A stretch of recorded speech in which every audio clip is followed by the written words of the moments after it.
अखेर 7 दिवसांनंतर आता मंगेश साबळे यांनी उपोषण सोडले। मंत्री अतुल सावे यांच्या मध्यस्थीला यश मिळाले। शेतकऱ्याच्या विविध मागण्यांसाठी सिल्लोडमध्ये साबळेंचं उपोषण सुरू होतं।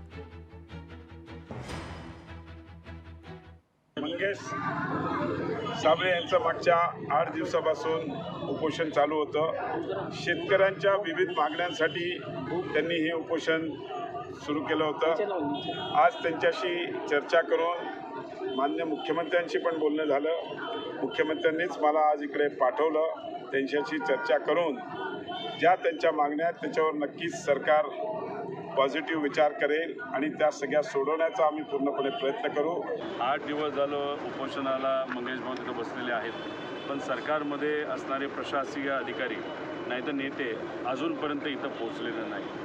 शशिकांत शिंदे साहेब, आम्ही व आमचे सर्व पदाधिकारी इथं येणार असं कदाचित सत्तेतल्या लोकांना कळलं असावं। पुन्हा आज संध्याकाळी पालकमंत्री येत आहेत असं आम्हाला कळते।